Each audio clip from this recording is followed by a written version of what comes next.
Magaganda ang tanawin na dinadaanan ng sinasakyang kotse ni Selena Delavigne, ngunit walang kainte-interes niyang pinagmamasdan lang ang mga ito.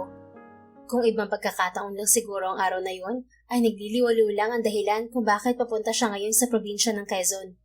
Baka kanina pa siya kumukuha ng videos at pictures na maipopost sa social media niya. Ngunit hindi. Naroon siya dahil sa parusang ipinataw sa kanya ng daddy niya. Malayo pa ba tayo, Magusting? Walang kabuhay-buhay niyang tanong sa family driver nila. Ma'am, medyo malapit na po tayo.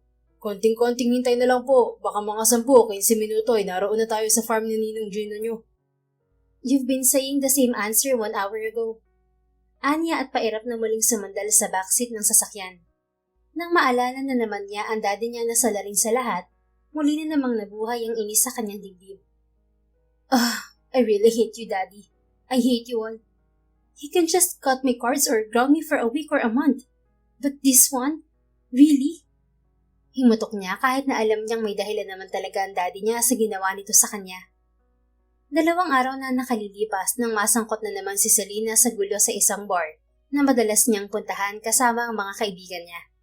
Napaaway ang grupo nila sa isang grupo rin ng mga kababaihan. At bilang walang inaatrasan, hindi yun pinalagpas ni Selena. Pero dahil doon ay nadawit na naman ang pamilya niya sa gulong kinasangkutan niya. Kilala pa naman ng mga Delavigne dahil sila ang may pinakamalaking kumpanya at paggawaan ng mga dekalidad na sapatos at bag sa bansa. Hindi yun ang unang beses na may nagawa siyang pagkakamali na nagpapasakit sa ulo ng mga magulang niya. Palibhasa ay bunsong babae siya at itinuturing na prinsesa ng pamilya. Kaya namulat siya na lahat ay pwede niyang makuha sa isang pitik lang at malulusutan niya ang anumang gulo na kinasasangkutan niya. A certified bratinela. Yun ang tawag sa kanya ng marami. Pero dumating na sa sukdulan ang timpi ng daddy niya. Gaya kahapon. Kaya pinutol nito ang lahat ng credit cards niya at kinumpiska ang lahat ng mga gadgets at mamahaling damit niya. Ayos na nga sana yun sa kanya. Makakaya naman niya siguro na walang gadgets at walang credit cards ng ilang buwan. Ngunit dinagdagan pa ng daddy niya ang parusa niya. Para turuan ng leksyon ay pinadala siya nito sa farm ng ninong niya sa Quezon Province para manilbihan doon sa loob ng 6 na buwan. Kailangan niyang mabuhay ng walang tulong mula sa kanyang pamilya at maranasan ang hirap ng matuto siya sa mga kalokohang nagawa bago siya makabalik sa kanila. Sinubukan pa ni Selena na pakiusapan ng daddy niya.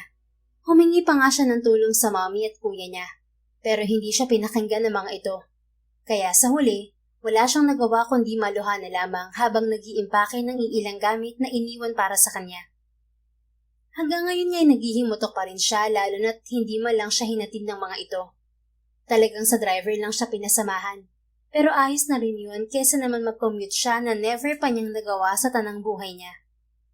Makalipas ang halos ilang oras niyang paghihintay at pagbumukmok, ay nakarating rin sila sa farm ng ninong niya. Inaasahan na nito ang pagdating niya, kaya nang bumaba siya ng sasakyan, ay ito agad ang sumalubong sa kanya. Uy, ang maganda kong inaanak.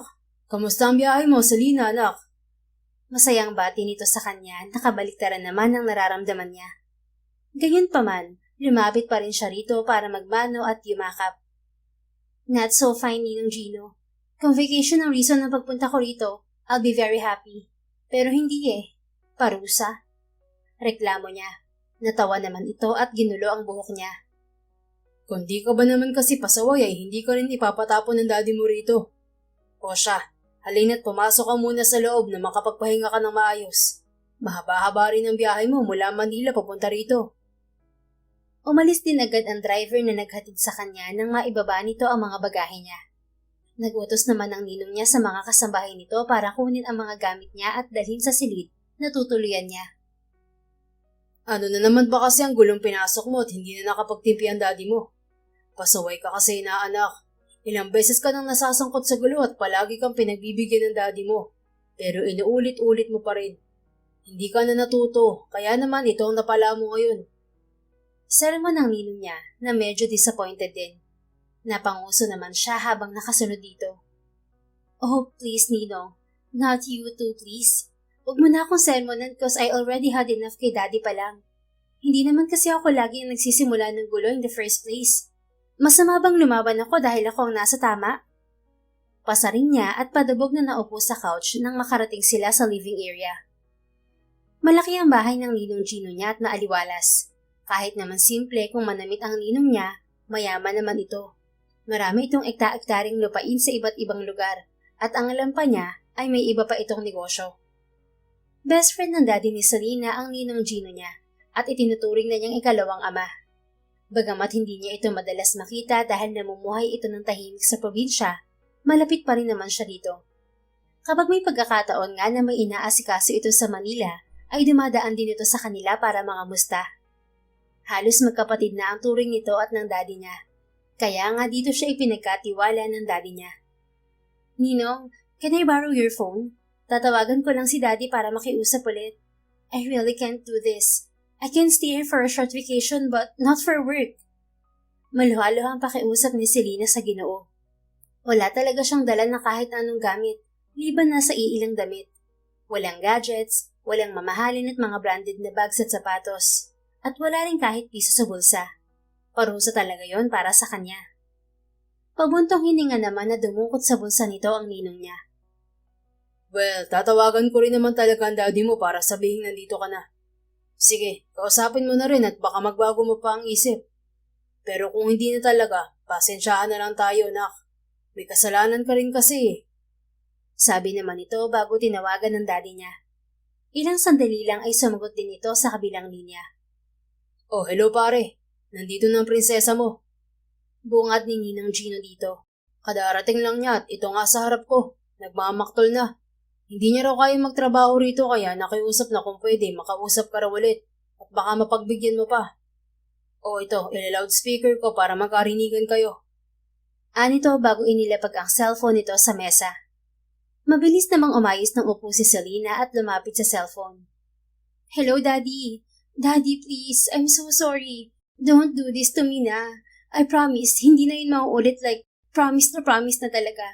I swear, nagsisisi na ako na pag-isip-isip ko ng mga pagkakamali ko. Kasalanan ko talaga, Daddy. So please, give me another chance at magbabago na ako. Hindi ko na pasasakitin ang ulo mo. I'm sorry, Daddy. I love you. Madrama niyang pakiusap sa ama. Baka sakaling madadaan pa sa paglalambing niya. Nakita pa nga niya ang ninong niya na nagpipigil ng tawa na hindi lang niya pinapansin. Selena, you know why I'm doing this, right? It's for you to learn your lesson. And this is my way of giving you the chance that you're asking for. Sagot ng daddy niya sa kabilang linya. Bumagsak na ang balikat niya dahil alam na niyang hindi niya na ito makukumbinsi pa. Anak kita, prinsesa kita, and I love you with all my heart. But sweetheart, I'm really sorry if I had to do this. Hindi ka kasi matututo kung palagi kitang pagbibigyan sa mga pagkakamali mo. Maybe I've gone too soft for you since you're my princess. Pero kung hahayaan kita na gawin ang gusto mo lagi, hindi ka matututo sa buhay. I'm sorry pero hindi na magbabago ang desisyon ko. Hindi ka naman pababayaan ng ninong Gino mo riyan. So I can be complacent na magiging maayos ka lang dyan. Parang pinagsakan ng langit at lupa si Selena sa naging sagot ng daddy niya. Hindi na rin niya ito kinausap pa at hinayaan na ang ninong niyang makipag-usap dito sa telepono. Sa loob ng 6 na buwan, ang prinsesa ng mga Delavine ay maninilbihan bilang isang farm girl. Hindi niya mawari kung paano niya yun makakayanan. City girl siya at hindi probinsyana.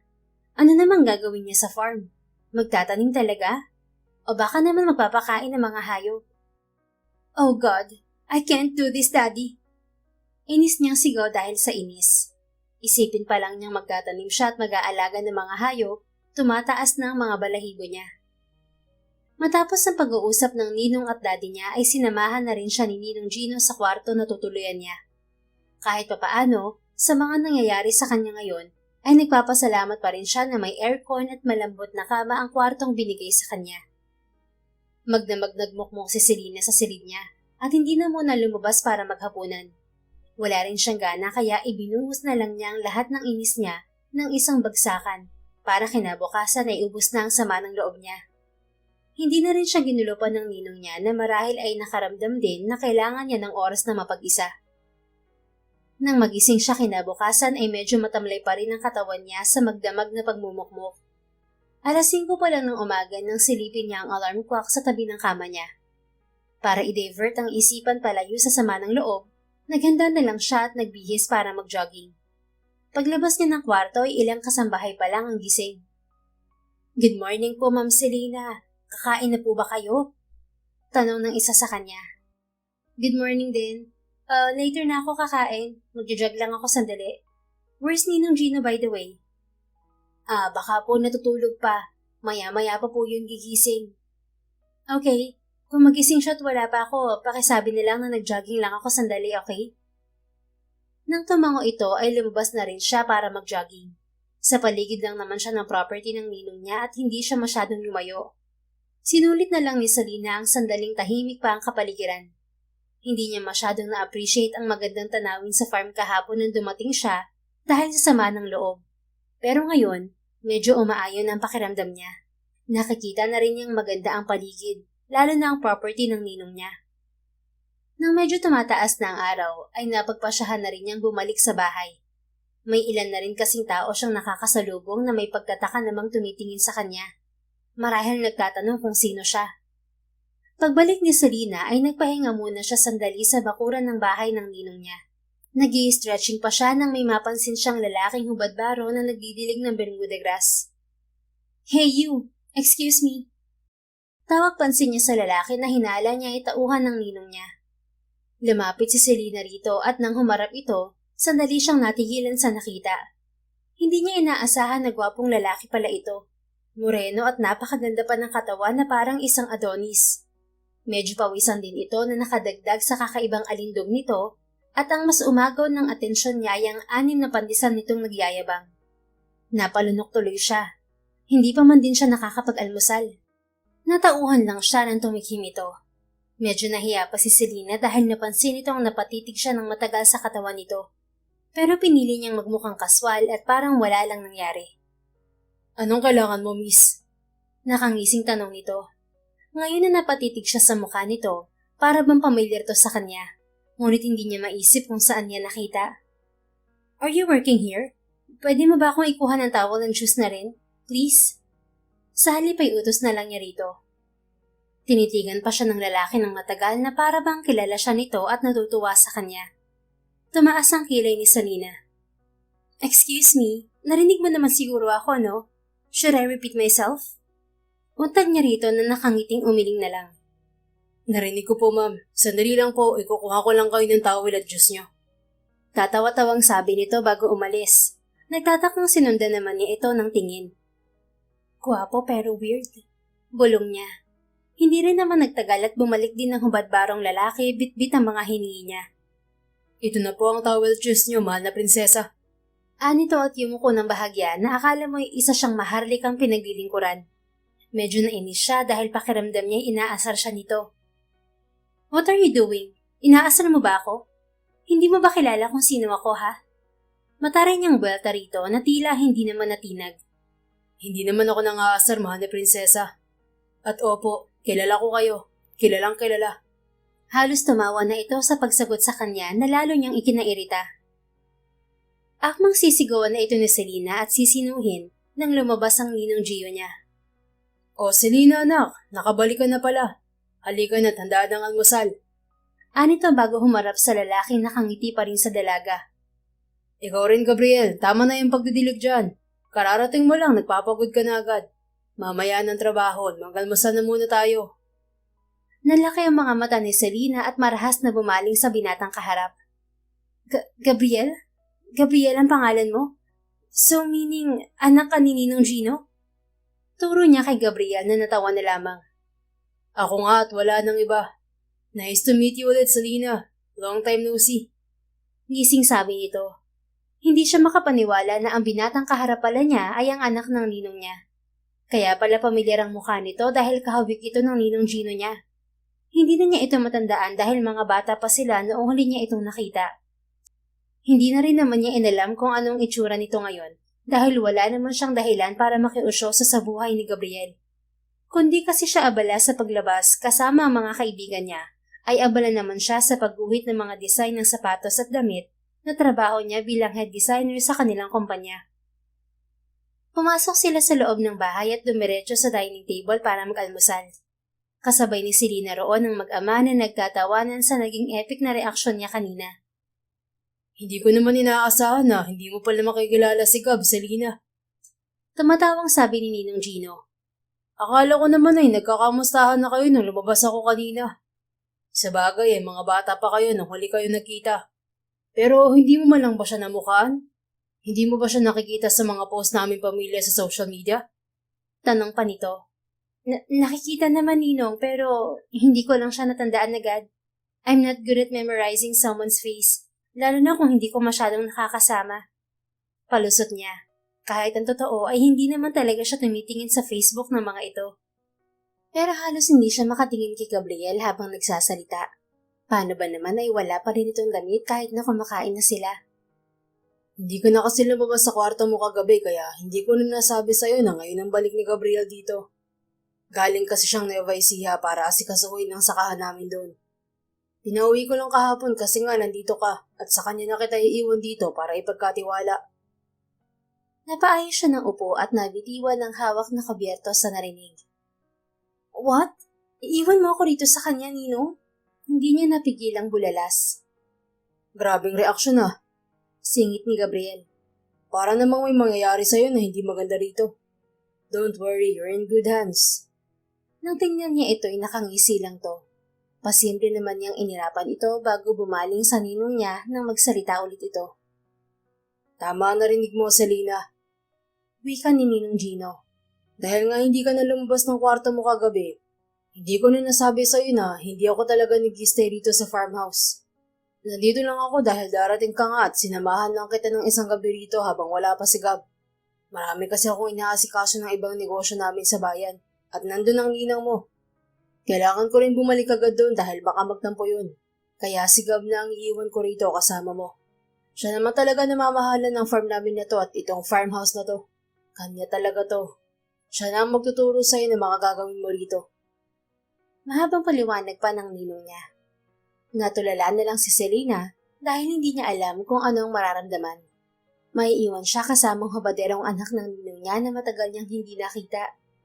Nagdadalawang isip na tuloy siyang pumayag na magtrabaho sa farm nito. Naiilang siya sa binata. Matapos ang almusal ay nagpaalam na rin ng ama ni Gabriel para bumalik sa bahay nito sa bayan kung nasaan ang asawa nito at dalawa pang anak. Hinatid ito ni Gabriel sa sasakyan nito. Si Selena naman ay naiwan sa loob ng bahay.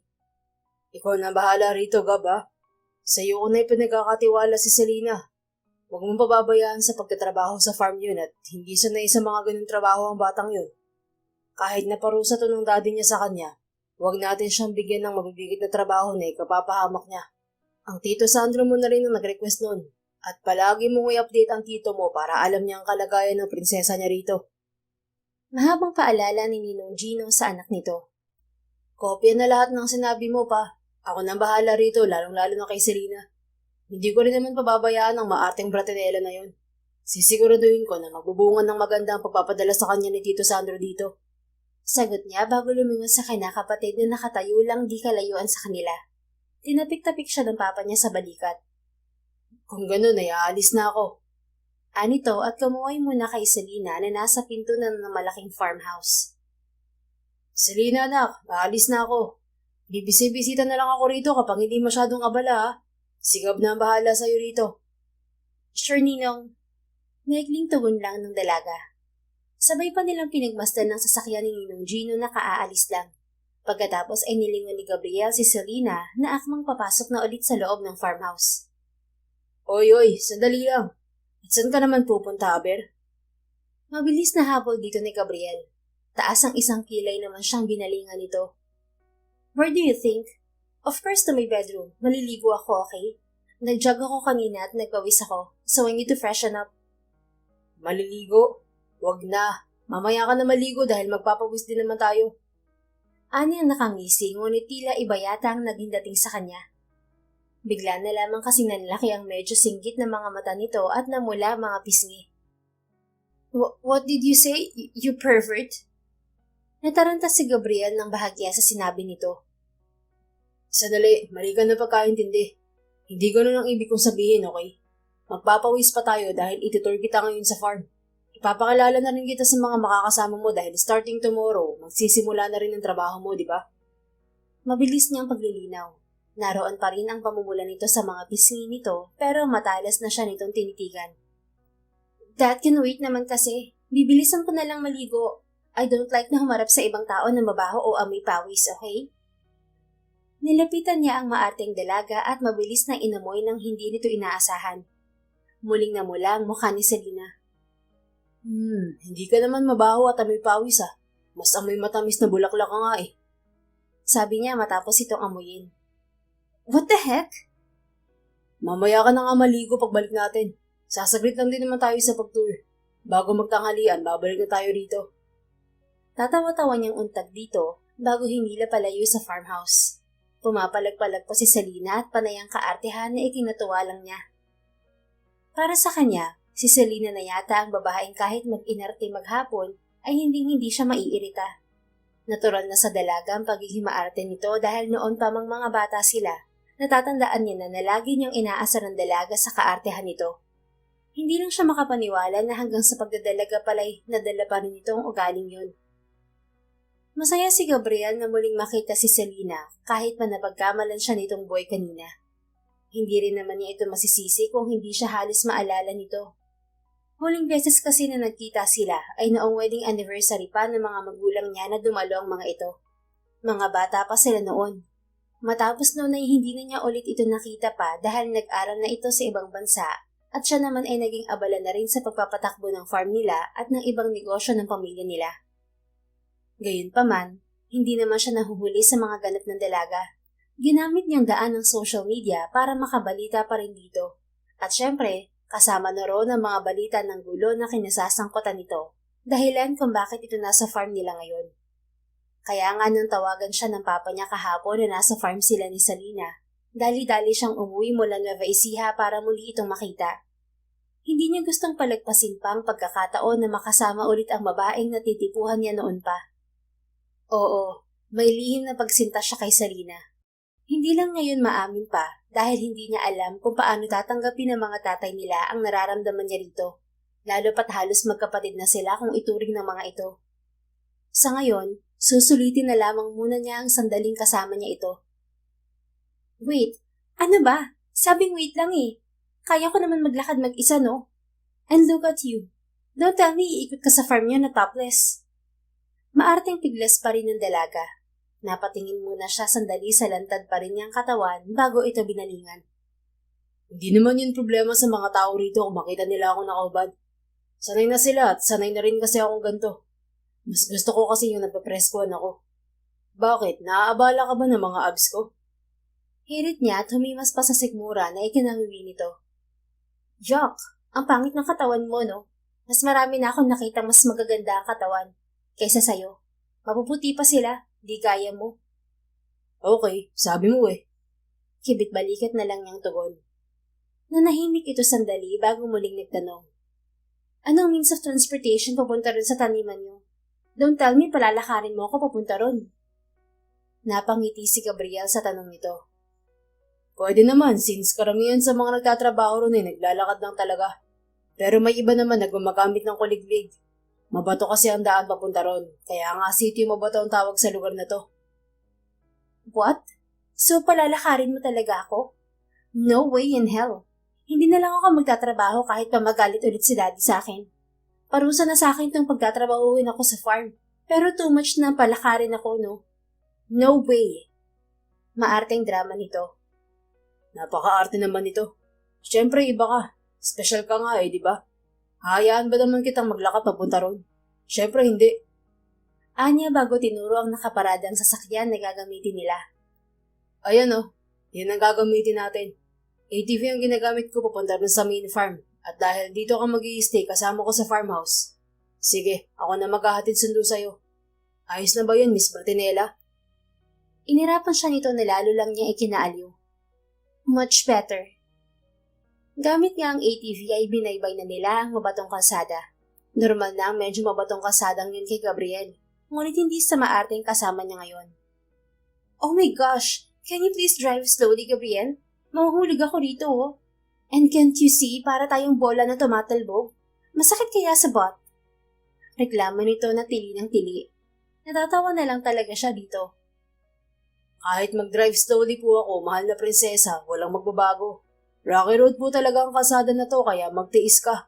Kung ayaw mo naman, pwede maglakad na lang tayo. Oh, hell no. I don't want to walk. See? Magtiis ka na lang. Saka pwede naman kasing yumakap ka na lang sa akin para hindi ka mahulog at tumalbog-talbog dyan. Wala kang ibang kakapitan dyan kundi sa akin lang din. Huwag ka nang maarte, Selena. Noon, niyayakap mo rin naman ako lagi. Ngingising-ngising niyang hirit. Hindi man niya nakikita, alam niyang namumula na naman ng mga pisngi nito.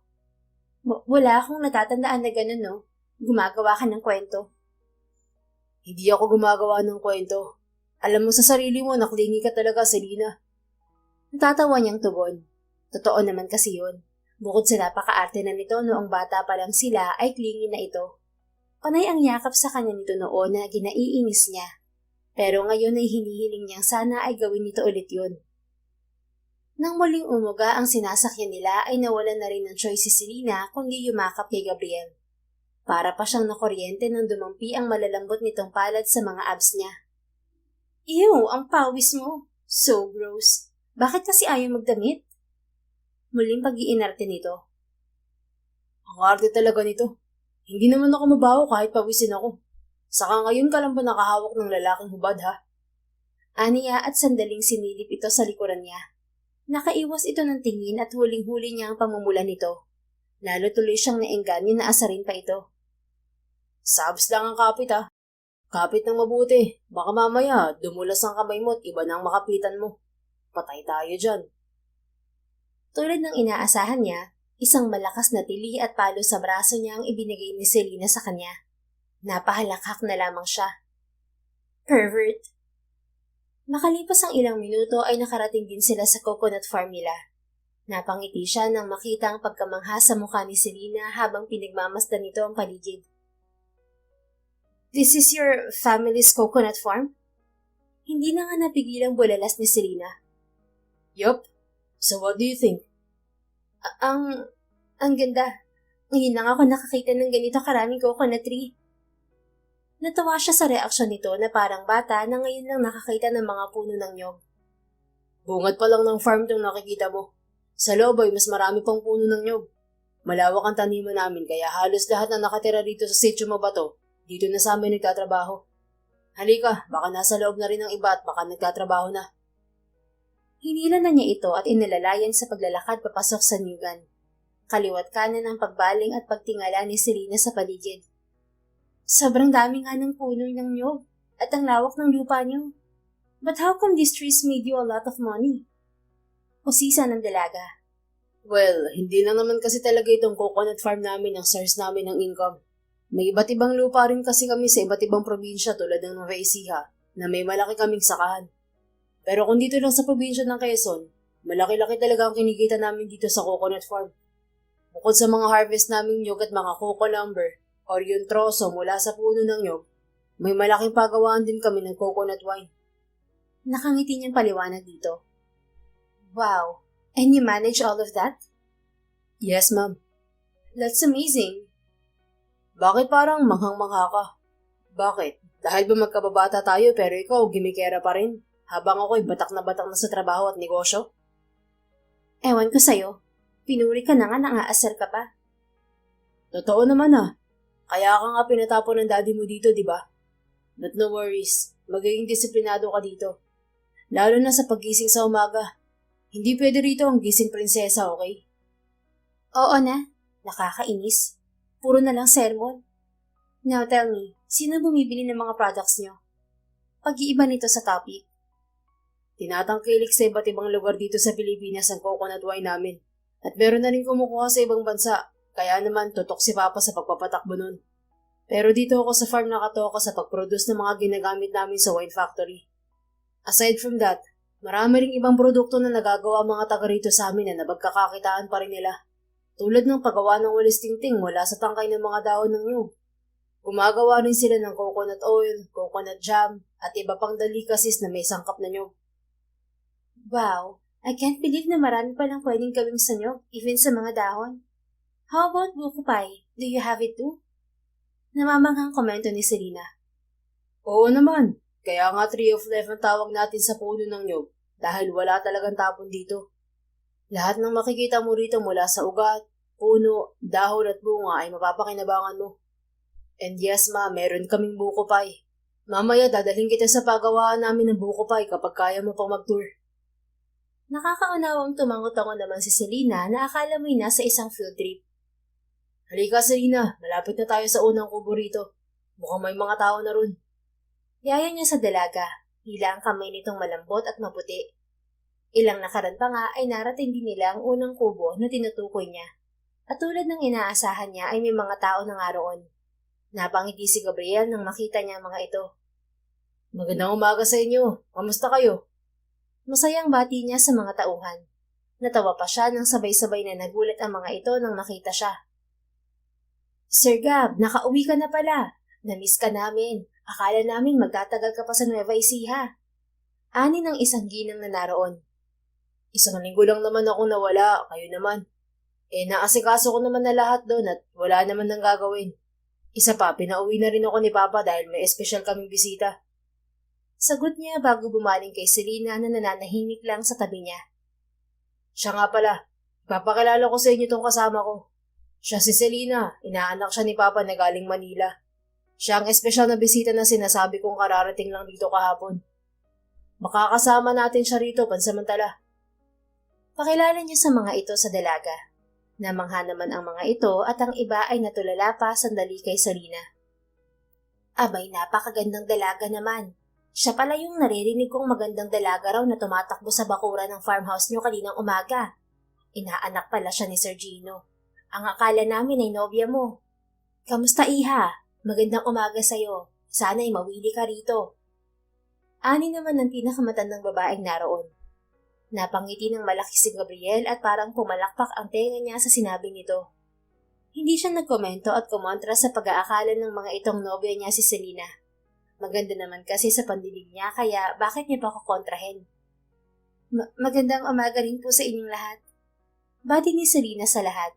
Medyo naiilang pa ito. Marahil dahil hindi pa nito kilala ang mga tao. Sige na po, balik na kayo sa pinagkakaabalahan niyo. Huwag niyo kaming pansinin ni Selena rito. Ani Gabriel na agad namang sinunod ng mga tauhan. Pagpasensyahan mo na sila, Selena. Bali ni Gabriel dito nang medyo makaagwat sila sa mga tauhan. Ngayon lang kasi talaga may dumayo ng maganda at maputing dalaga rito, kaya natuwa lang sila sa'yo. Pero mababait naman ang mga taga rito. Napagkamalan ka nga lang na girlfriend ko. Mamaya magalit pa ang boyfriend mo sa akin. Tatawa-tawa niyang dugtong. Oh please Gabriel, I don't have a boyfriend so walang magagalit. Can we just don't talk about my love life here? Instead, explain mo na lang kung anong gagawin ko rito. Napangiti si Gabriel sa narinig na wala pa itong boyfriend. Hinuhuli lang naman talaga niya ito at nakuha naman niya ang gusto niyang marinig. Well, kung excited ka na talaga na malaman ang trabaho mo, halika ipapakita ko sa'yo. Hinilan niya muli si Selena at lumakad sila palayo sa kubo. Nakita mo mga taong yun?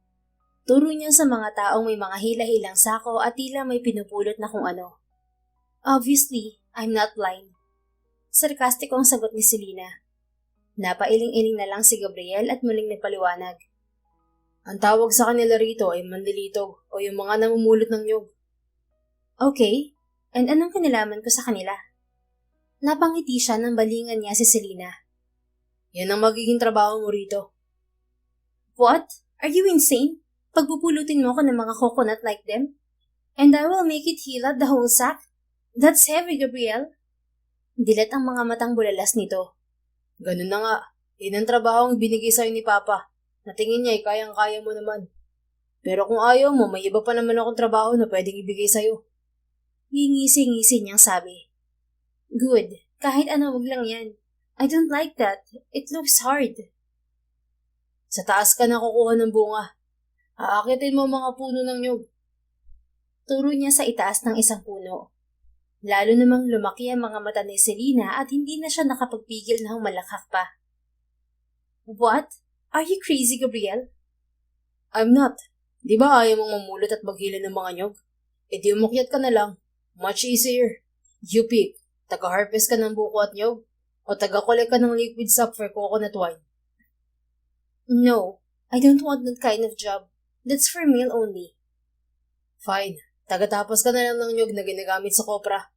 That's in the other area of this farm. I will bring you there. And what's taga-tapas? Is that an easy job? Yes, it's easy. Ikaw ang magiging tagabalat ng nyug. Like what he's doing down there. Itinuro ni Gabriel sa dalaga ang namataan niyang tauhan na pawisan ng magbabalat ng nyog. Ako ba pinagloloko mo? Gusto mo isumbong kita kay Ninong? That's not an easy job, can't you see? Parang pagod na siya. I don't want that, Gabriel.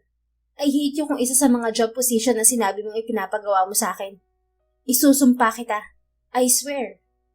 Mangiyak-ngiyak at inis ditong bulalas. Tumawa naman si Gabriel. Biro lang kasi. Ito naman masyadong pikon. Ayos na kasi yung unang position. Madali mo lang matututunan yung panlilitog. Isipin mo na lang na namamulot ka ng shell sa tabing dagat. Pigil ang tawa niyang suyo sa dalaga. Matatalas na tingin ang binabato nito sa kanya na kalaunan ay napabuntong hininga na lang. Wala na ba talagang iba? I can be a taster of your wine or buko pie or any product that you have. No, kahit bata pwede sa posisyon na yan. Saka si Papa at Mama ang taster namin ng products namin. Kaya wala ka ng choice kundi mamulot ng mga nyog. Sumimangot si Selena at humalukip-kip. Fine, but how much will I earn from doing that? Of course, since I'm working here, kailangan bayaran niyo ako. I need some money too dahil pinutol ni Daddy ang access ko sa mga cards ko. Siyempre naman sasahuran ka namin. Makakatanggap ka ng 500 pesos kapag nakadalawang sako ka ng nyog. As expected, bumakas na naman ang violent reaction sa mukha ni Selena nang marinig nito ang sinabi niya. 500 pesos for 2 sacks of coconut? Hindi to makatao. Anong mabibili ko sa 500, Gabriel? You gotta be kidding me. Ayoko. Ayoko na nito. I wanna go home. Magpapakulong na lang ako sa kwarto ko at hindi lalabas ng 1 taon kaysa magpaalipin dito. Drama ulit nito. Napabuntong hininga na lang si Gabriel at seryosong tinapik ang braso nito. Ito ang unang leksyon na matututunan mo sa pagkatrabaho rito, Selena. Hindi pwede ang gusto mong umuwi at magpakulong sa kwarto mo. Magiging buhay prinsesa ka lalo ron dahil idudulot lahat sa'yo pati pagkain mo. At least naka-aircon ako at hindi ako kakagitin ng mga insekto na gaya rito for 500 pesos salary. Yung 500 pesos na nirereklamo mo, buhay na yan para sa mga tao rito. Kapag nagsimula ka na magtrabaho rito, maiintindihan mo rin at matututunan mo rin pahalagahan ng halagang yan. Nasanay ka kasing nakukuha mong lahat sa isang swipe lang ng card. Pero dito, kailangan mong paghirapan muna ang halagang 500 para makuha mo.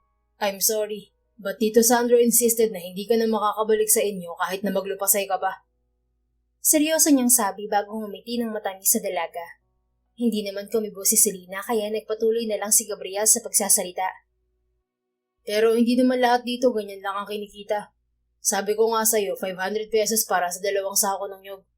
Kung magiging mas masipag ka at hindi magmamaktol, pwede ka rin kumita ng 2,000 sa isang araw. Ganoon ang kinikita ng karamihan sa kanila rito dahil sinisikap nilang makawalong sako sa isang araw.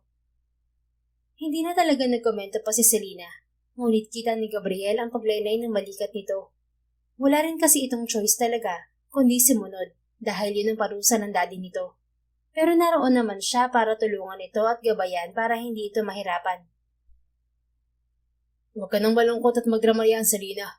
Tutulungan naman kita at tuturuan kita ng mga dapat mong matutuhan. Ako bahala sa'yo rito. Hindi kita pababayaan, okay?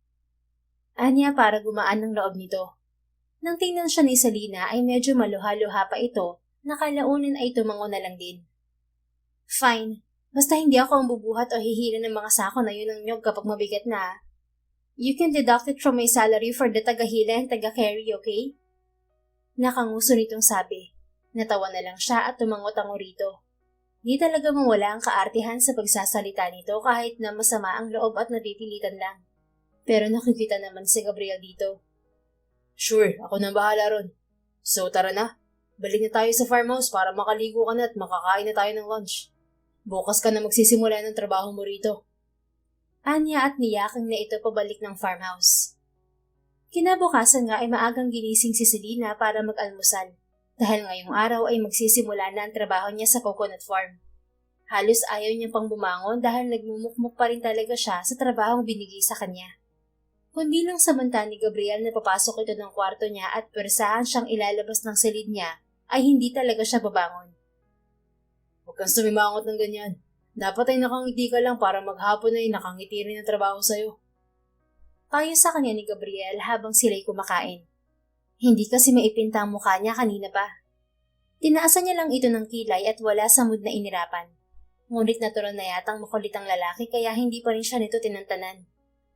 By the way, bagay rin pala sa'yo ang ganyang ayos, no?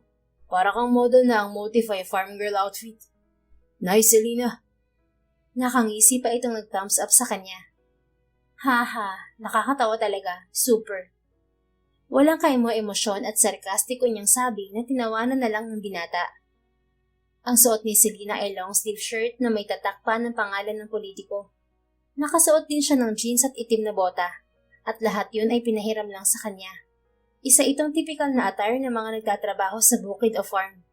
Tinawanan kasi siya ni Gabriel dahil nang lumabas siya kanina ay maikling shorts, rubber shoes at ang pinakasimpleng Versace shirt niya lang ang suot niya kanina.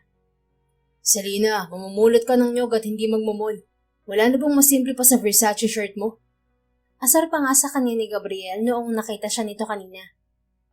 Dahil wala siyang ibang maisuot, ito na rin ang gumawa ng paraan para makahiram ito ng mga damit na nababagay sa trabahong gagawin niya. Kaya no choice rin siya kundi suotin ng mga yon na first time lang niyang masusuot sa tanang buhay niya. Matapos nilang mag-almusal ay muli silang sumakay sa ATV ni Gabriel papunta ng coconut farm. Lahat ng nadadaanan nila ng mga nagtatrabaho rin sa farm ay bumabati pa sa kanila habang nasa biyahe sila. Excited na akong makita kung paano mo gagawin ang trabaho mo ngayon, Selena. Babantayan kita, huwag ka mag-alala. Ani Gabriel na hindi niya alam kung ipagpapasalamat niya ba o hindi. Wow, so much appreciated. Thanks, Gabriela. Sarkastiko niyang sabi na tinawanan lang nito. Nang makarating sila sa farm ay marami muli ang bumati at humanga, lalo na kay Selena, nang makita siya ng mga tao roon. Kahit anong isuot mo, hindi nagbabago ang ganda mo. Ano bang sabon mo? Ano rin kinakain mo, Ma'am Selena? Tanong ng isang babaeng kasing edad lang din siguro niya. Karamihan sa mga ito ay tulad niya rin ng suot. Nothing. It runs in the jeans lang talaga. Sagot niyang may pilit ng ngiti. Oh, tama na ang tsikahan. Oras na para magtrabaho. Singit na ni Gabriel na may dalang salakot at isang pares ng guwantes. Bumaling ito sa dalaga. Isuot mo tong salakot, Selena, para hindi ka mainitan mamaya sa araw. Sayang naman ang kutis mo kung mabibilid ka, right? Mamaya, sisihin mo pa ako kapag nangitim ka. At ito namang gloves ay para hindi magsugat ang mga kamay mo. Kagabi mo pa nirereklamo yan na baka magpalto sa mga kamay mo at masira pati ang kuko mo, na parang mas mahalaga pa sa buhay mo. Anito bago inabot ang salakot at guwantes sa kanya. Nakanguso naman niyang kinuha ang mga yon at isinuot. Kahit papaano'y nagpapasalamat siyang pinakinggan ni Gabriel ang daing niya kagabi. Siya talagang nag-request ng guwantes dahil nakita niya kahapon na walang suot ng mga namumulot ng nyog. Iniyakan nga niya ang mga kuko niyang monthly niya kung alagaan dahil alam niyang masisira ng mga yon once na magsimula ng trabaho niya. Tara na, trabaho na tayo. Anunsya ni Gabriel na agad tinalima ng lahat. Tara, Selena, sunod ka lang sa akin. Walang imik siyang sumunod kay Gabriel na hinubad na naman ang suot na damit at isinuksok na lang sa likuran ng pantalon nito. Ito na rin ang nagdala ng mga sako na paglalagyan niya ng mga nyog na mapupulot. Turo ko na sa'yo mga dapat mong tandaan sa pamumulot ng nyog kagabi. Natatandaan mo ba kung ano mga kukunin mo at hindi? Tanong ni Gabriel at sandaling sumulyap sa kanya. Of course, yes. Ang dali-dali lang tandaan ng mga sinabi mo. I'm not that stupid, you know. Wala naman akong sinasabi na ganyan ka. Sinisigurado ko lang kung naaalala mo pa. Well, nandito lang naman ako. Titingnan ko na lang kung tama ang gagawin mo. Sige na, simulan mo nang mamulot gaya ng mga kasama mo. Ngiting sabi nito sabay abot ng isang sako sa kanya. Pairap naman na yung kinuha at humarap sa mga nyog na nahulog na sa lupa. This is an easy task. I can do this. Of course you can do this, Selena. Encourage niya sa sarili bago nagsimulang mamulot ng mga nyog. Nang unay medyo naninibago pa siya pero hindi naman nagtagal ay nasanay na rin siya. Sa totoo lang, hindi naman siya nahirapan sa ginagawa niya. Presko pa ang hangin kaya kahit na medyo tumataas na ang araw ay hindi siya gaanong naiinitan. Nakasunod lang din sa kanya si Gabriel na minsan ay itinuturo pa sa kanya kung saan pa siya may mapupulot na nyog. Nice! Hindi naman mahirap, di ba? Ang hirap kasi sa'yo, hindi mo pa nga nasusubukan na maatras ka na. Minsan kasi, sumubo ka muna para malaman mo kung kaya mo ba talaga o hindi ang isang bagay. Ani Gabriel na ikinairap niya. Talaga bang every minute ay may comment ka? Required ba talaga na every minute ay may life lessons kang babanggitin sa akin, Gabriel? Naintindihan ko naman po lahat ng ginagawa ko rito. Lahat ay parusa na may mapupulot akong lesson sa buhay ko. Oo, kailangan para matuto ka. Kaya ka nga lang dito kasi pasaway ka eh. Sinasabi ko lang ang mga dapat mong malaman. Baka kasi kakamaktal mo, makalimutan mo ang halaga ng ginagawa mo rito. Hinarap niya ito na may mapang-asar na namang ngiti. Tuwang-tuwa talaga itong nakikita siyang napipikon at hindi niya alam kung bakit. Eh di ko na ang mabuting anak, ako na ang masama. Asik niya rito. Oo, kalma lang. Ikaw naman, seryoso ka na naman. Para binibiro ka lang eh. Then it's not funny. Maging sensitive ka naman sana. Or better yet, wag ka na nga lang magsalita riyan kung puro pang-aasaran nilang sasabihin mo. Napipikon lang ako sa'yo. Defeated na itinaas na lang ni Gabriel ang dalawang kamay nito na may tipid ng ngiti. Okay. Tahimik na po. Sorry na. Anito, inirapan na lang niya ito at muling nagpatuloy sa ginagawa. Saka teka nga, bakit ba lagi kang walang damit ha, Gabriel? Hindi ko ba nangangati sa mga lamok at mga damo rito sa niyugan? O sinasadya mo dahil feeling mo maaakit ako sa katawan mo? Oy, wala akong sinabing inaakit kita ha. Sanay lang ako na ganito nga, di ba? Sinabi ko na yan sa'yo. At hindi ako tinatablan ng kati at lamok. Naglo-lotion ako ng anti-mosquito bago pumunta rito. Pwes, magdamit ka dahil hindi appropriate sa isang boss na nakahubad sa harap ng mga tauhan niya. Have some decency, okay? Pagtataray nito habang patuloy sa pagmumulit ng niyog. Okay. Magdadamit na po, mahal na prinsesa. Pangaasar nito sabay kinuha ang damit na nakasuksok sa pantalon at isinuot yun. Kita pa rin naman ang muscles nito at dibdib dahil sa laki ng tabas ng manggas ng t-shirt nito. Wala ka bang matinong t-shirt, Gabriel? Ang yaman mo pero yung ginupit na t-shirt ang sinusuot mo. Komportable ako rito at maaliwala sa katawan. Hindi naman kasi opisina ang trabaho ko rito kaya bakit ako magsusuot ng maganda? Bahala ka nga dyan. Nagyayabang ka lang naman yung katawan mo. Bakit? Type mo no? Free lang tong hawakan at himasin. Bihira ka makakakita ng ganitong katawan na macho dahil sa trabaho sa nyugan. Magtigil ka, manyak. Inirapan na naman ito ng babae na ikinatawa ng binata. Bagamat supladan ay hindi pa rin naman siya pinababayaan ni Gabriel. Tulad ng pangako nito ay ito na ang humihila ng sako ng mga nyug na napupulot niya kapag nabibigatan na siya. At kapag nakakapuno na, si Gabriel na rin ang nagtatali at nagbubuhat para dalhin sa isang tabi ang naipon niya. Sa buong maghapon, nakapuno rin siya ng 4 na sako. Hindi na masama para sa first day. Since naka-4 na sako ka, may 1,000 ka makukuha. Congrats, Selena! Ani Gabriel bago inabot sa kanya ang 1,000. Siya ang pinakahuling inabutan nito. Napabuntong hininga si Selena nang matanggap niya ang perang yon. Noon, baril lang sa kanya ang 1,000 na kung gastusin niya ay parang wala lang. Ngayon, kailangan niyo munang kumilos at magtrabaho sa maghapon bago kitain ang perang yon. Pero parang pakiramdam niya ay masaya siya. First time niyang kumita ng pera mula sa sariling kayod at pawis. Masarap pala sa pakiramdam. Nang makauwi sila sa farmhouse, sakalang naramdaman ni Selena ang pagod at pananakit ng mga binti at bewang niya. Halos maluha-luha siya habang hinihilot ang mga binti niya nangalay sa maghapong trabaho. Can I really do this for the whole 6 months? Araw-araw ba uuwi ako masakit ng mga binti at katawan para sa halagang 1,000? Sentimiento niya at hindi na napigilang maluha. Ngayon ay seryoso na siyang nagsisimula na niyang maramdaman ang hirap ng parusa ng daddy niya. Mainis man siya rito sa ginawa nito sa kanya, hindi rin naman talaga niya ito masisisi dahil siya naman talaga ang gumawanan sa sarili niya. Kundi siya pasaway at sakit na ulo, hindi naman siya parurusahan ng daddy niya. Maya-maya ay nakarinig siya ng sunod-sunod na katok sa pinto ng kwarto niya. Selena, labas ka na riyan, nakahanda ng hapunan.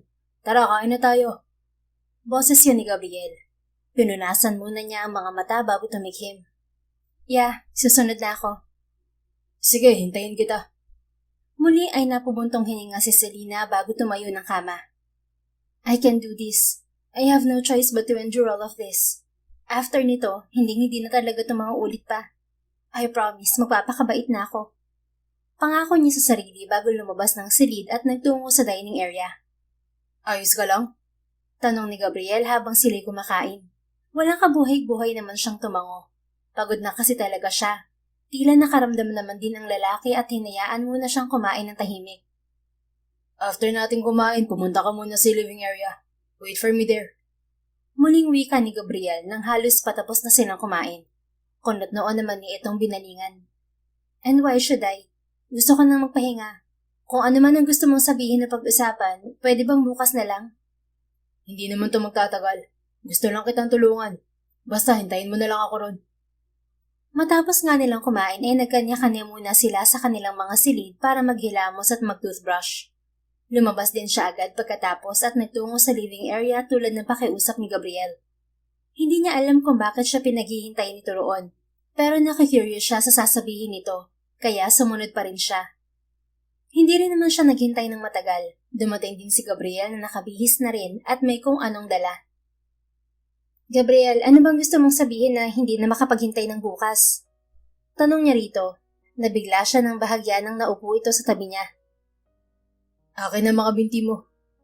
Anitong turo ang mga binti niya. Ha? Bakit? Ano gagawin mo? Alam ko masakit ang mga binti mo. Kanina pa kita napapansin dun pa lang sa farm na hinihilot mo mga binti mo. Akin na, ako na magmamasahe. Medyo natigilan siya sa sinabi nito. Gusto pa sana niyang tumanggi ngunit kusa na nitong kinuha ang mga binti niya at ipinatong sa mga hita nito. Napapikit pa siya ng bahagya nang maginhawaan ang pakiramdam ng mga binti niya nang magsimula na itong magmasahe sa tulong ng kung anong langis na pinahid nito. I didn't expect na marunong ka magmassage. Komento niya rito. Natuto lang din ang kusa kasi may times din naman na sumasakit ang mga binti ko. Ganito lang din naman ang kaya ko, konting biga-biga lang. Natatawang sagot naman ito bago tumingin sa kanya. Mahusay ang ginawa mo ngayong araw. Honestly, ang ina-expect ko lang ay makakaisa o 2 sako ka lang ng nyog. Pero nakaapat ka ngayong araw. Good job, Selena. Napairap siya rito. You're underestimating me, Gabriel. Hindi naman din ganun kahirap ang pamumulot ng coconut in the first place. Nakakapagod lang kasi yun ang gagawin mo maghapon. Sabi ko naman sa'yo, hindi ka mahihirapan sa trabaho mo rito. Hindi ka naman talaga namin bibigyan ng mabigat na trabaho. Yun nga lang, kailangan mo lang talagang pagtyagaan. Ano pa nga bang magagawa ko? I'm stuck here for 6 months bound to do the same thing every day. Of course, kailangan ko ng patience. Talaga? Kaya mong tamagan ng 6 months dito? May panunubok na tanong at ngisi nito sa kanya. Napabuntong hininga naman siya. I have no choice, Gab. Hindi rin naman ako makakabalik sa dati kong buhay kung hindi ko gagawin tong gusto ni Daddy. Malungkot niyang sabi. Hindi rin naman kasi gusto ng daddy mo na gawin to sa'yo. Kaya sana sa pananatili mo rin dito, may matutunan ka at huwag nang maging pasaway. 26 ka na, right? Hindi na tayo mga bata para maging sakit sa ulo ng mga magulang natin tulad noon. Here we go again. Ipapaalala na naman niya kung gaano ako kasamang anak. Pairap niyan turan. Natawa naman si Gabriel. Sinasabi ko lang naman na magbago ka na. For sure, ayaw mo namang maulit ng ganito, tama? Of course. Sino ba may gustong kunin ng lahat sa'yo at ipatapon ka sa ibang lugar para magtrabaho? Exactly. Kaya nga pagtyagaan mo na lang muna hanggang matapos ang parusa sa'yo. Don't worry, tutulungan naman kita. Hindi naman siguro malalaman ng daddy mo na may konting tulong ka natatanggap mula sa akin. Napatingin siya rito na seryosong nakangiti lang sa kanya. Ngayon lang sila nagkaroon ng maayos at seryosong usapan nito. Wala kasi nang magkita sila ay puro asaran na lang ang nangyayari sa kanila. Tulong? Like what? Duda niya pang tanong dito. Yung paghihila at pagbubuhat ng mga sako ng nyug na makukuha mo. At saka ito, yung pagmamasahe sa mga binti mo kapag sumasakit na sa maghapong pagtatrabaho. At yung free food mo dito, tapos may cook pa, tapos room na may aircon. Di ba malaking tulong yun sa'yo? Did you know na gusto ng daddy mo ay dun ka sa vacant room sa likod tumira? But Papa insisted na magawin yun sa'yo. The job in the farm is enough punishment. Napaisip naman si Selena na tama rin naman to. Malaking tulong nga rin sa kanya ang ginagawa ni Gabriel kahit papaano. At pagpapatira nito sa kanya sa bahay nito ay malaking bagay talaga. You're right. Thanks by the way for helping me. Anya at bumaling sa ibang direksyon. And I'm sorry rin pala kung napagtaasan kita ng boses kanina at lagi kitang tinatarayan. It's just that mapang-asar ka kasi at nakakapikon lang. But since you're helping me na, okay, susubukan ko na rin hindi ka tarayan at awayan para naman patas lang tayo. Mukhang mas magandang deal nga yan. Pero sa totoo lang, wala lang din naman sa akin na magtaray ka or what. Sa paningin ko naman, ikaw pa rin yung Selena na kilala ko. Kahit magtaray ka maghapon, hindi nakakasama ng loob. Kasi maganda ka pa rin sa paningin ko. Hindi alam ni Selena kung inaasar lang ba siya ni Gabriel o seryoso ito sa mga sinabi nito. Pero sa nakikita niyang ngiti at sinseridad dito, sa tingin naman niya nagsasabi ito ng totoo. Medyo nag-init tuloy ang mga pisngi niya sa papuri nito. Sanay naman na siyang makarinig ng ganong papuri sa ibang tao. Pero kay Gabriel, bakit siya nahihiya? Okay, done na po ma'am. Pengi po 1,000 para sa massage service fee. Anito matapos imasahe ang mga binti niya. What? I thought libre to at tulong mo na sa akin tapos sisingilin mo din pala ako.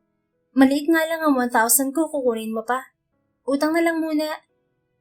Natigilan sandali si Gabriel bago ito bumunghalit ng tawa. Sige, pwede namang utang muna. Paano? Makit na tayo nang makapagpahinga na at maaga pa tayong bukas. Anito na sinang-ayunan niya agad. Sabay pa silang umakyat sa ikalawang palapag at hinatid pa siya ni Gabriel sa tapat ng kwarto niya. Magpahinga ka ng maayos para ready ka ulit bukas. Good night, Selena. Matamis na ngiting sabi nito. Good night din, Gab. Thanks for the massage. Aniya bago pumasok sa silid niya. Nagpatuloy pa ang farm girl era ni Selena sa farm ni Gabriel na hindi niya namamalayan ng mga araw at linggong mabilis na dumaan. Sinunod na lang din kasi niya ang paulit-ulit na payo ni Gabriel na magtiyaga at huwag niyang isipin na parusa ang ginagawa niya. Bagkus ay mag-enjoy na lang siya kaysa araw-araw siyang magdrama sa kinasasadlakan niya. Sa tulong din naman ni Gabriel, hindi na rin naging mahirap sa kanya ang pag-a-adjust sa bagong environment na ginagalawan. Tinulungan din siya nito na magkaroon ng maraming kaibigan sa farm, na noong unay medyo naiilang pa siya. Kaya sa halos 2 buwan na lumipas, pakiramdam niya ay kaisa na talaga siya ng mga tao roon. Ate Selena, salamat po ulit dun sa pinahiram mong pera sa akin noong nakaraan ha. Dahil sa'yo nakapag-enroll na ako kahapon. Hayaan niyo po at ibabalik ko rin yun sa iyo. Iipunin ko ang mga kikitain ko rito. Anang isang dalaga na kasama niyang namumulot ngayon ng nyog. Nakangiti naman niya itong hinarap at tinapik yung braso. Ano ka ba, Esang? Okay lang yun. Tulong ka na yun sa'yo. Basta promise me na pagbubutihin mo ang pag-aaral, okay? Hindi naman masama magtrabaho rito sa farm. Pero mas maganda pa rin na nakapagtapos ka para magkaroon ka ng mas magandang trabaho at mas makatulong ka sa mga magulang mo. Anya rito. Nagbigay kasi siya sa dalaga ng karagdagang halaga sa kulang nito para sa tuition fee. Hindi rin naman niya nagagalaw ang perang sinasahod niya at iniipon lang niya, kaya nang marinig niyang nangangailangan ito ay agad siyang tumulong dito. Katunayan, minsan nga'y ginagamit niya rin ang sariling pera para bumili ng pagkain para sa lahat. Isa sa dahilan kaya mas napalapit lalo ang loob ng mga tao sa kanya sa sitio Mabato.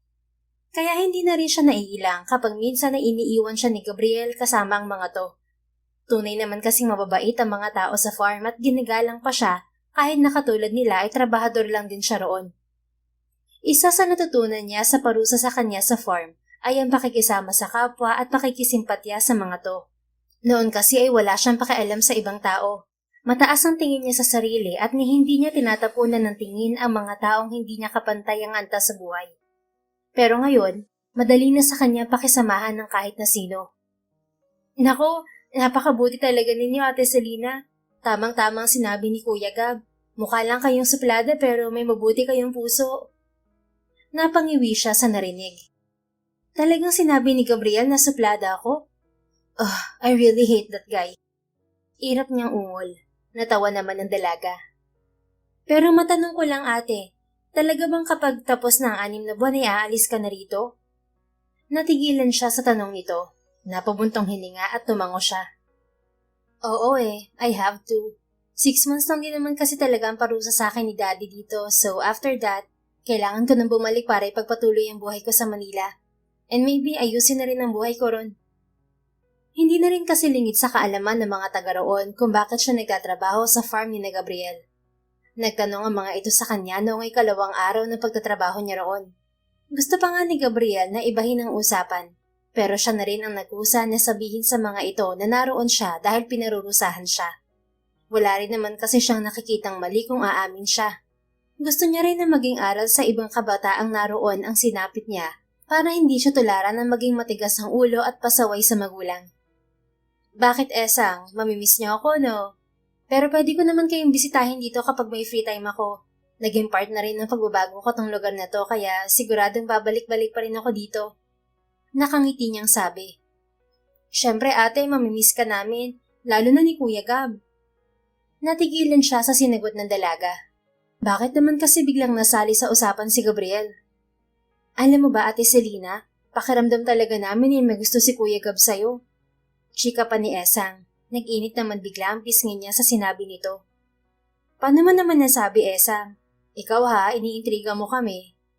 Hindi ate, totoo yun. Kasi napapansin namin na iba yung ngiti ni Kuya Gab ngayon kaysa noon na wala ka pa rito. Natural namang palang ngiti si Kuya Gab pero iba talaga yung saya niya simula nung dumating ka rito. Palagi ka nga niyang bukang bibig at kapag nababanggit niya pangalan mo, ramdam namin yung saya niya. Kapag nga inaasar siya ng mga taga rito na crush ka niya, namumula siya at nangingiti na lang. Kaya kapag umalis ka rito, siguradong malulungkot si Kuya Gab at malulungkot din kami dahil ayaw namin nakikita siyang malungkot. Saka alam mo, hindi naman siya araw-araw pumupunta rito noon dahil may iba pa siyang pinagkakaabalahan na negosyo. Pero mula nung dumating ka, walang araw na hindi kanya sinasamahan dito at inaasikaso. Napalunok si Selena at hindi nakapagsalita. Sa halos 2 buwan niyang nakasama si Gabriel, hindi na wala ang araw na hindi siya nito inaasar at napipikon dito. Pero hindi rin naman siya tanga para hindi rin mapansin ang sinasabi ni Esang na saya ni Gabriel. Kahit kasi siya, ramdam niya rin ang genuine happiness ni Gabriel kapag kausap at kasama siya nito. Pakiramdam niya'y buo lagi ang araw ng lalaki kapag inaasar siya nito. At kapag napipiko na siya rito, gagawa naman ito ng paraan para suyuin siya hanggang sa magkaayos sila. Ngayon, naiisip ni Selena ang mga bagay na yon. Napahawak na lang siya sa dibdib niya nang tumibok ang puso niya ng sobrang bilis. Ate Selena, ayos ka lang po ba? Untag ni Esang sa kanya. Ha? Oo. Ayos lang. Ikaw kasi kung ano-anong sinasabi mo. Yun naman po kasi ang totoo. Pero wag niyo sasabihin na sa akin mo narinig to ha. Baka sabihin ni Kuya Gab, chinichismis ko siya. Sabi pa ng dalaga. Hindi na tuloy na wala pa sa isipan niya ang naging pag-uusap nila ni Esang. Noong nagtanghalian sila kasama ang ibang mga nagtatrabaho sa farm, ay halos hindi siya makatingin kay Gabriel. Naging mapagmasid din siya sa mga kilos nito sa tabi niya, na ang hatid lang sa kanya ay kalituhan. Nagtatanong na rin siya sa sarili kung bakit bigla na lamang bumibilis ang tibok ng puso niya ngayon kapag lumalapit na si Gabriel. Hanggang natapos ang maghapon at makauwi na sila ng farmhouse, ay yun pa rin ang nasa isipan niya. Napansin na tuloy siya nito na palaging malalim ang iniisip. Selena, okay ka lang ba? Kanina pa kita napapansin na parang alalim ng iniisip mo. Tapos bigla ka nalang iiling at mamumula. May problema ba? Nagtataka ng usisa sa kanya nito matapos nilang maghapunan. Nakatambay lang siya sa labas ng garden at hindi na malaya na sumusunod pala ito. Wala naman. Ano lang, I'm just unconsciously thinking of some new shoe designs. That's all. Palusot niya na mukhang kinagat naman ito. Oo nga pala. Head designer ka nga pala ng company niyo, no? Pero yun ba talaga ang dahilan o may iba pa? Imposible namang mag-blush ka rin sa pag-iisip lang ng designs. Anyway, are you planning to be serious on your job sa company niyo after this punishment on you? Napapalatak sa isipan niya si Selena. Akala niya kinagat na ng lalaki ang rason niya. Pero mukhang hindi rin pala. Sa ganun ako mag-isip eh. Minsan nabablush ako sa inis kapag wala pumapasok na magandang design sa isip ko. Bakit ba? Nakikialam ka na naman eh. Angil niya rito para tigilan na siya nito. Hindi naman kasi niya pwedeng sabihin ng harap-harapan dito na ito ang iniisip niya. Siguradong ibang iisipin nito sa kanya kapag sinabi niya yon. And about sa last question mo, depende kay daddy kung tatanggapin niya ako at bibigyan ng another chance. If not, I can apply naman sa ibang company. Okay, sige. Sabi mo eh. Kibit balikat nito.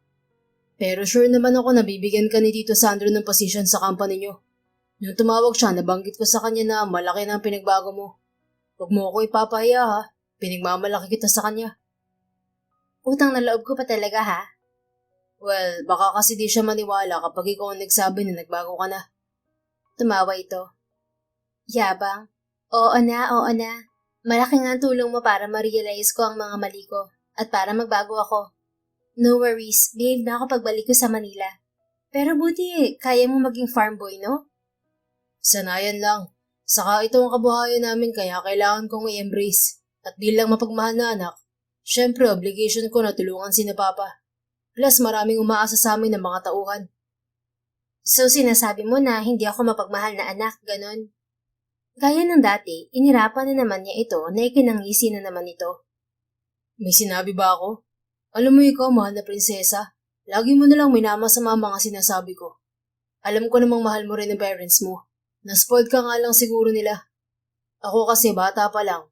Hindi ko na basta-basta makuha ng instant ang mga gusto ko. I have to earn it before I get it. Kung gusto ko ng gadget, I need a high grade. Kung gusto ko ng kotse, I need to work hard.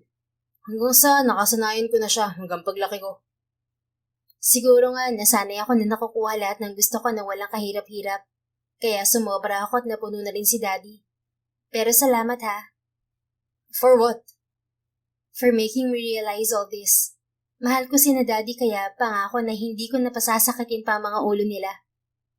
Wala yun. Pero ayaw mo bang maging farm girl? Pasaring nito.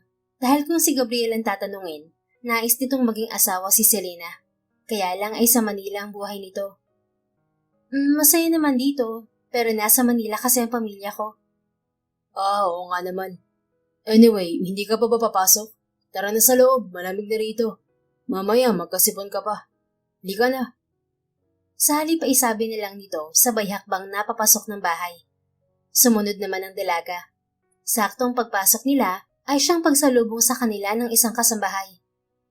Ma'am Selena, may tawag po para sa inyo. Anito sabay abot ng telepono sa kanya. For me? Sino raw? Daddy niyo raw po. Tumango naman siya at nagpasalamat bago kinuha ang telepono rito. Binigyan siya ng space ni Gabriel para makausap ang daddy niya. Pero naroon pa rin ito at nakatitig sa kanya. Hello, Daddy. Why do you call? Sagot niya rito sa tawag. Ngunit nang marinig niya ang sinabi nito ay nanlaki ang mga mata niya. Sweetheart, we're in the hospital now. Isinugod namin ang mami mo rito.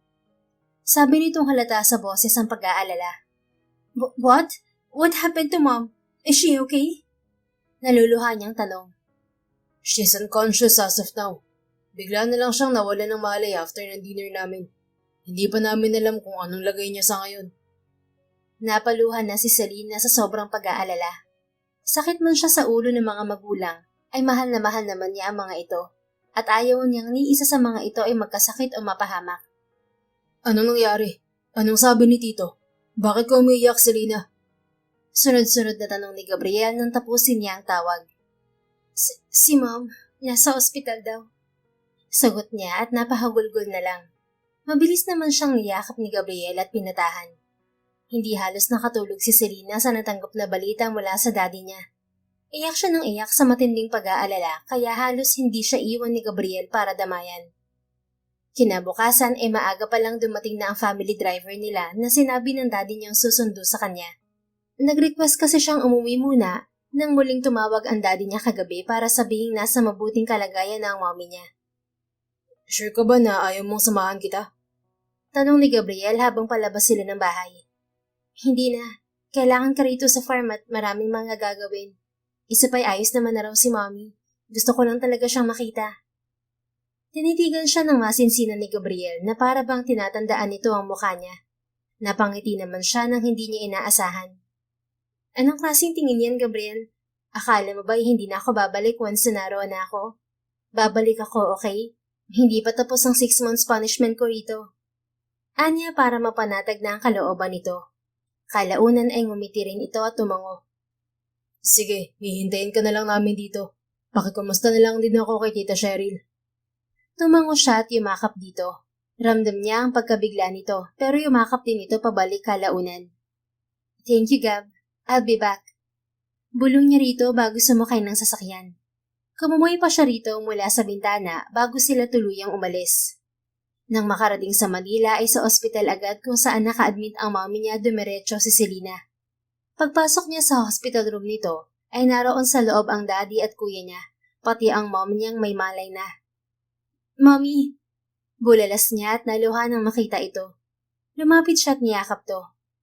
Selena, sweetheart, I'm happy to see you again. Mom, pinag-alala mo ko. Are you okay na? Ngumiti naman ang mommy niya at tumango.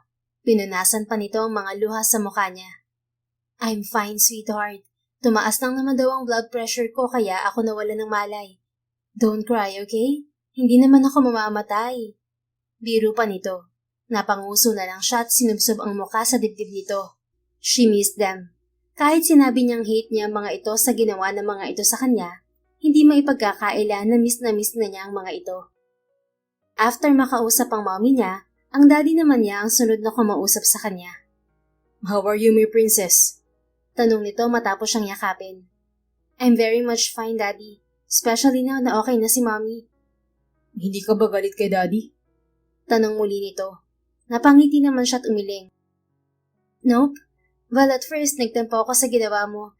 But later on, narealize ko na hindi rin naman ako pwedeng magalit sa'yo. I should be mad at myself rather than you. Kasi ako naman ang may mali. I realized everything that I've done at lahat ng sakit ng ulo na binigay ko sa inyo noon. Medyo nagulat pa ang daddy niya sa narinig na sagot mula sa kanya. Marahil inaasahan ng mga ito na magdadabog na naman siya at maghihimutok na parang bata. Ngunit sa halos 2 buwan na pananatili niya sa farm ni na Gabriel, marami siyang natutuhan at napagtanto. Gabriel's right. Napakalaki ng anong pinagbago mo. I'm happy to finally see you like this, princess. Masayang sabi nito at muli siyang niyakap. Ngunit hindi niya inaasahan ang sunod na sinabi nito. Since mukhang natutuhan mo na ang leksyon mo, wala na akong dahilan pa para patagalin ang pag-stay mo roon sa farm. So from now on, tinatapos ko na ang punishment mo, princess. Pwede ka nang bumalik sa buhay mo rito sa Manila. Natulala siya at natameme. Hindi niya alam kung ano ang dapat niyang maramdaman nang marinig ang sinabi ng daddy niya. Dapat ay maging masaya siya na matapos ang halos 2 buwan ay makakabalik na muli siya sa buhay na nakasanayan. Ngunit kabaliktaran ang kanyang nararamdaman ngayon. Pakiramdam niya, malaking bahagi ng puso at pagkatao niya ang biglang bumagsak.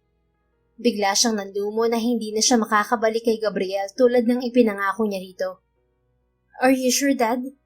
Paniniguro niya. Yes, sweetheart. Sa bahay ka na umuwi mamaya. Sige po. Gaya nga ng gusto ng daddy niya, kinagabihan ay umuwi na siya. Namiss niya ang kama niya kaya mabilis siyang nakatulog. Kinabukasan naman ay nakalabas na rin sa ospital ang mami niya. Sinulit niya ang oras kasama ang mga ito, hanggang sa hindi na niya namalaya na 2 linggo na pala siyang nakauwi. Sa kabilang banda, tahimik na nakatambay si Gabriel sa labas ng farm niya. Hawak ang isang bote ng alak na hinihingan niya ng tulong para makatulog. Masama ang loob niya dahil nangako si Selena sa kanyang babalik ito, ngunit hindi na nangyari. Tumawag ito sa kanya noong nakaraang linggo para sabihin na tinatapos na ng daddy nito ang parusa nito at hindi na ito babalik sa farm. Matapos noon ay hindi na siya halos makatulog sa gabi. Tuwing ipipikit niya ang mga mata niya ay naaalala niya si Selena at lalo lang niya itong namimiss. Kaya para makatulog, dinadaan na lang niya sa ilang bote ng alak. Nang maubos niya ang 5 bote ng alak ay basta na lang niya yung itinapon sa lupa bago pumasok sa loob ng farmhouse niya. Padapa niyang ibinagsak ang katawan sa kama pagdating sa kwarto niya at kinuha ang cellphone niya. Ang daya mo. Napakadaya mo, Selena. Sabi mo babalik ka. Bulalas niya habang pinagmamasdan ng picture ni Selena na naka-wallpaper sa cellphone niya. Masaya ako na nakabalik ka na sa buhay na nakasanayan mo at tapos na ang parusa mo. Pero sana naman nagpaalam ka man lang ng personal. Sana bumalik ka rito para magpaalam para mayakap kita. Papayagan naman kita eh. Kaso dinaan mo pa sa tawag. Nakakainis ka, Selena. Napakamanhid mo. Hindi mo man lang baramdam na gusto kita. Drama niya, palibhasa ay lasing na. Kapag ako nainis, pupuntahan kita riyan sa Manila at itatakos kita. Ibabalik kita rito sa akin. Akala mo. Dagdag pa niya hanggang sa nakatulugan na niya ang paghihimutok. Nagising siya kinabukasan na masakit ang ulo dahil sa hangover. Diretso siya sa banyo para maligo ng mahimasmasan.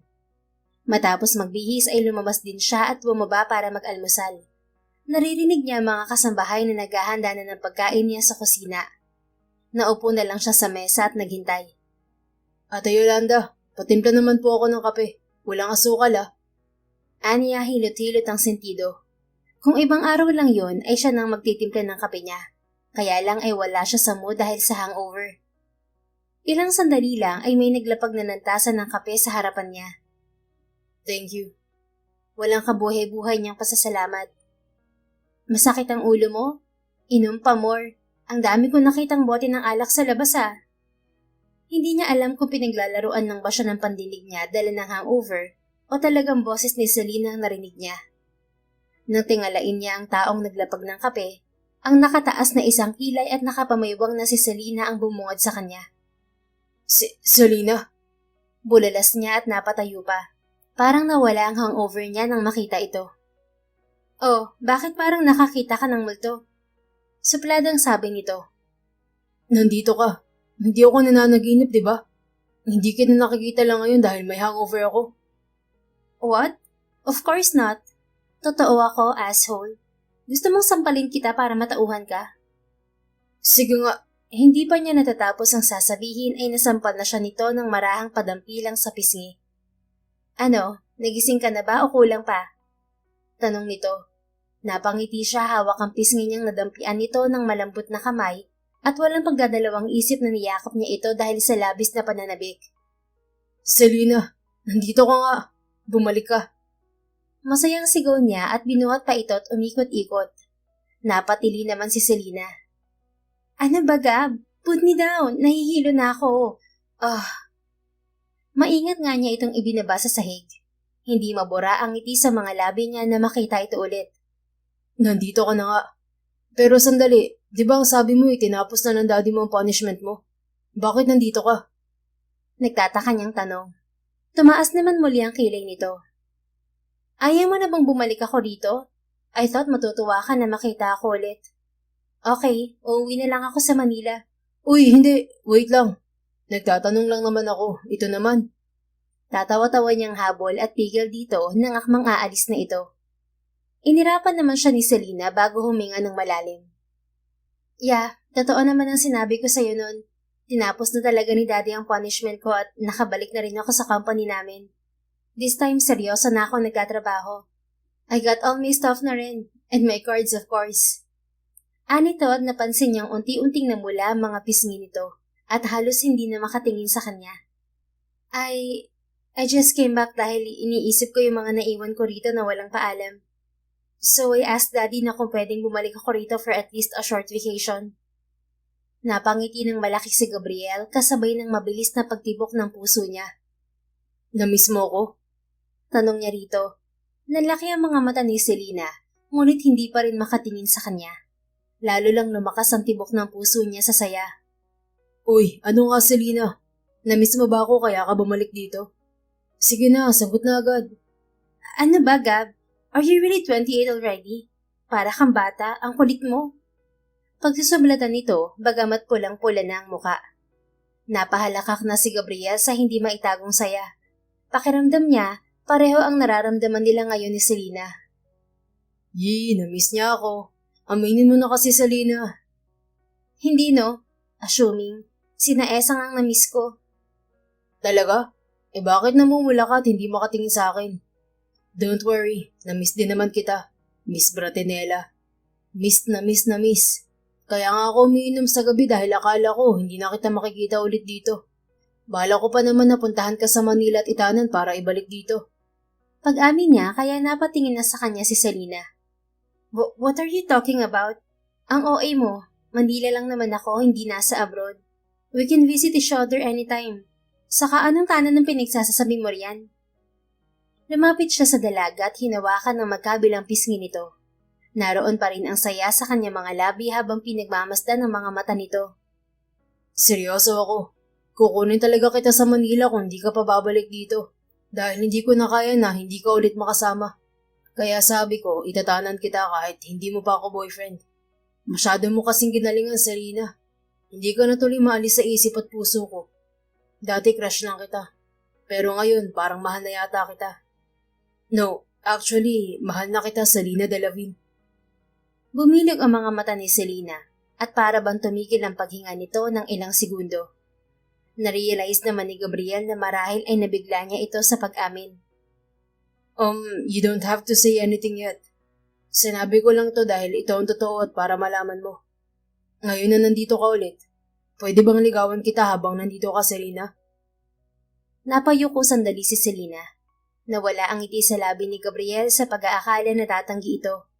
Ngunit nang makita niyang tumango ito, pakiramdam niya may fiesta sa loob ng puso niya sa pagdiriwang na nararamdaman. Oo, pumapayag ako, Gab.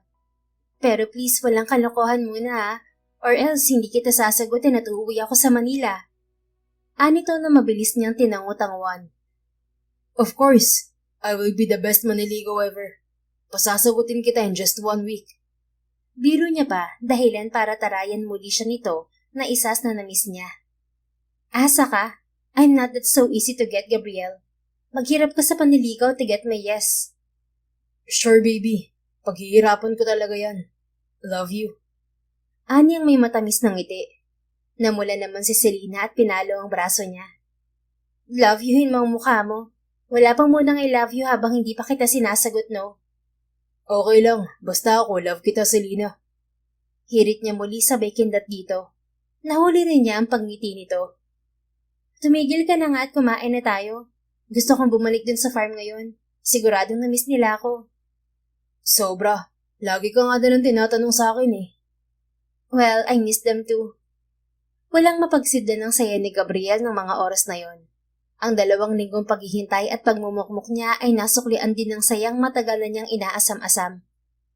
Pagkatapos nilang mag-agahan ay nagpunta nga sila sa farm. Tuwang-tuwa ang mga tauhan nang makita muli si Selena. Nanatili muli sa farm si Selena, pero hindi na para magtrabaho, kundi para makasama ang lalaking gumulo sa puso at isip niya. Natagalan man ng 2 linggo ang paninimbang ng isip at puso niya, ngunit sa huli, nagwagi pa rin ang puso niya, kaya ito ang sinusunod niya ngayon. Mukhang nakaramdam na rin naman ang daddy niya sa dahilan niya, nang hilingin niyang bumalik sa farm ni Gabriel. It's your choice, sweetheart. Kung saan ka masaya, susuportahan ka namin. Basta mag-update ka lang habang nandun ka. At pakisabi kay Gabriel na tawagan niya ako agad, okay? Gusto ko siyang makausap. Sabi ng daddy niya nang magpaalam siya rito, bago tumulak patungo sa binatang hindi niya akalain na mapapansin ang puso niya. Nakausap na nga ni Gabriel ang daddy niya, ngunit ayaw naman sabihin ni Gabriel kung ano pinag-usapan ng mga ito. Kung tungkol yun sa akin, natural lang na dapat alam ko, right? Sabihin mo na kasi, Gab, ano pinag-usapan niyo ni daddy? Pangungulit pa rin niya rito habang sila naglalakad-lakad sa Newgan. Baby, hindi nga pwede dahil usapang lalaki yun. Huwag ka na kasing makulit. Paakyatin kita sa puno ng nyug eh. Sige ka. Sa halip ay pangaasar lang nito sa kanya.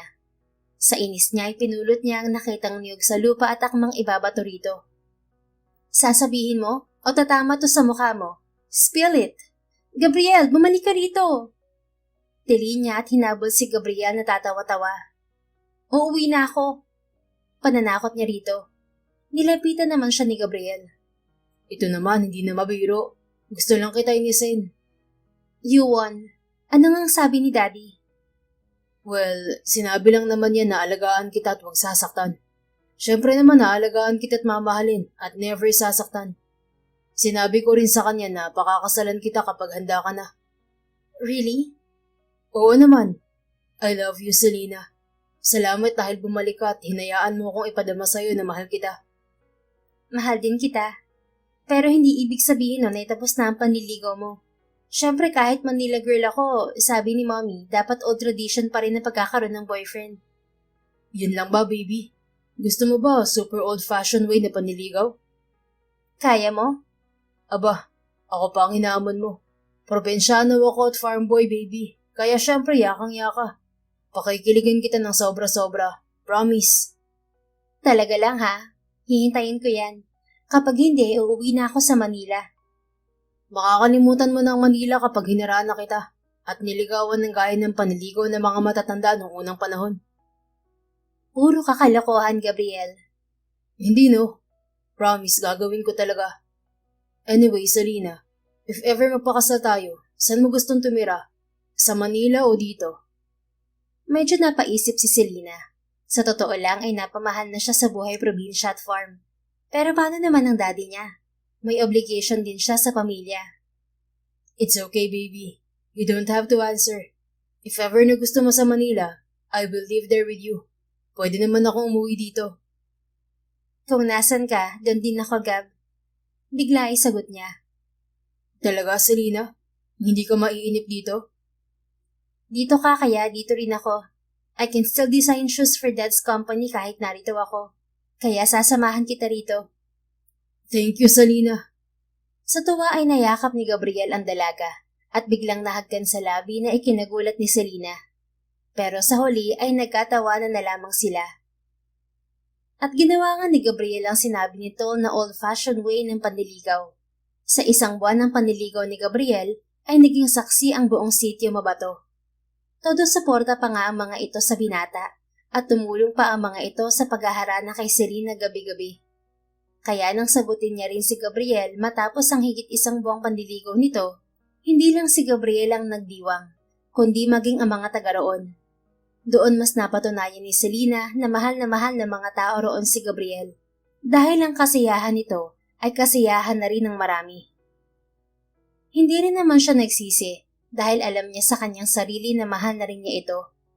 Si Gabriel ang naging gabay niya noong mga panahong pakiramdam niya ay pinagkakaisahan siya ng lahat. Si Gabriel ang tumulong sa kanya na mabilis na matanggap ang naging sitwasyon niya. At si Gabriel din ang lalaking parehong kinaiinisan at minamahal niya sa araw-araw. At sa paglipas ng ilang taon na kanilang pagsasama, mismong ang mga magulang na nila ang gumawa ng paraan para maikasal sila na hindi rin naman nila tinanggihan pa. Gaya ng sinabi ni Selena noon, tutulong pa rin siyang mag-design ng produkto para sa kumpanya nila kahit na nasa poder na siya ni Gabriel. Natutuwa naman ang mga magulang niya dahil talagang isa na siyang responsabling anak mula nang matapos ang parusa niya. Sa ngayon, masaya at kontento na si Selena sa buhay sa probinsya kasama si Gabriel at ang kanilang naging dalawang anak. Katuwang siya ay magkasama nilang pinapatakbo ang farm na iniisip niya noon ay lugar ng parusa sa kanya. Ngunit lugar pala na magdadala sa kanya sa matamis at wagas na pag-ibig. Sadyang ang pag-ibig ay dumarating sa tamang panahon. Hindi nila akalain na sa tagal na nilang magkakilala, sila palang itinakdang magmahalan. Marahil nga isinadya ng Diyos na papuntahin si Selena sa farm ni Gabriel upang sila ay pagbuklodin at gawing isang masayang pamilya. The End. If you enjoyed this story, please don't forget to like, subscribe, comment, and share. Your support helps us reach more people and spread the love. Thank you for tuning in, and we're looking forward to seeing you again soon. In the meantime, please take care and may God bless you always.